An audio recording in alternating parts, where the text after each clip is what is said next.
Hey YouTube, ValleyGirl5678 here. It's time for another album review, and today I will be reviewing the new boygenius record, The Record. boygenius is a three-man band comprising of Phoebe Bridgers, Lucy Dacus, and Julian Baker. Prior to this release, all we had really heard of boygenius was their self-titled EP in 2018. Since then, the three of them have been developing very fruitful solo careers, but it's 2023 and the band is back. I think the way they went about this debut LP was really genius.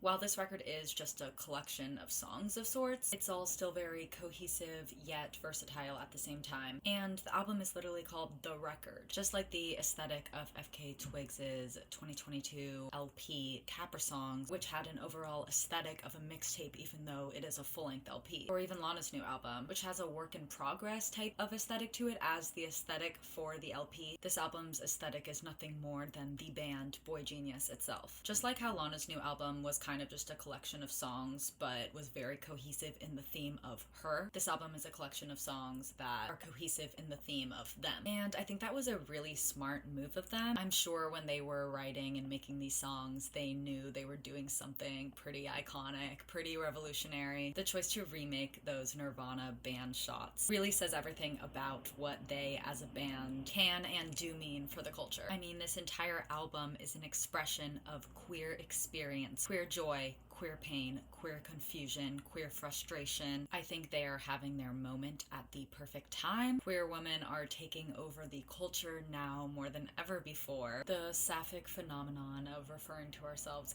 as men or boys is very present on this album, the most obvious one being on Not Strong Enough, the fourth single. On the song there are very strong sentiments of insecurities about mental health issues getting in the way of them being strong enough to be your man. This theme is present on We're in Love as well, where Lucy Dacus is pleading to her lover to find her in the next life by saying, "I'll be the boy with the pink carnation pinned to my lapel." Honestly, I have not heard Lucy in this manner musically before, and I'm absolutely obsessed. It's just such a beautiful love song, and the idea of finding each other in the next life being such a strong narrative hook of the song, like, it's so beautiful and makes my heart swell, but I simply cannot relate. Another one of Lucy's beautiful love songs, True Blue, was one of the three singles initially released. This song has so many amazing lyrical moments. You say you're a winter bitch, but summer's in your blood. You can't help but become the sun. And I mean, I can't hide from you like I hide from myself. It's like,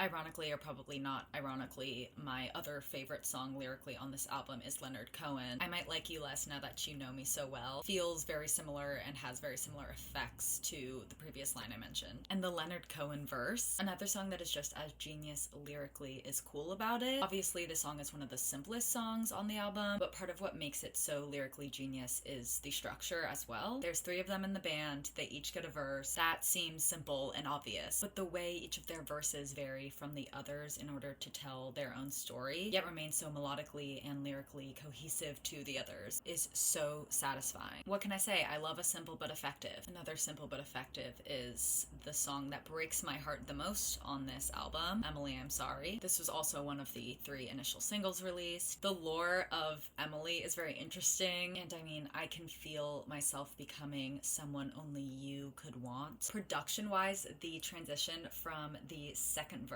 into the second chorus after Just Get Lost, and then it's like this like atmospheric, euphoric, like time warping moment. The song is just, it's so good. It's probably one of my favorites. The third of the three singles that was initially released is $20, which alongside Satanist calls the most to Nirvana sonically. The track Anti-Curse is apparently about Julian Baker's near-death experience, almost drowning in the ocean. The way the song develops from her making peace with her inevitable death to swimming back, realizing that you don't have to make it bad just because you know how. And then the way it blends into the last track, Letter to an Old Poet. These lyrics are clearly about a man. You think you're a good person because you won't punch me in the stomach. You made me feel like an equal, but I'm better than you, and you should know that by now. And the build of the song, instrumentally and narratively, with the reference and sample of Me and My Dog, a track off of their 2018 EP, makes for a really meaningful and solid finish. Overall, I think this is an amazing debut album for boygenius. I think that they as a band and their music and all of it together is revolutionary. I mean, there's literally a song on this album called Revolution Zero where they talk about how queer experience in youth can be so damaging as the world literally gaslights you into thinking it's not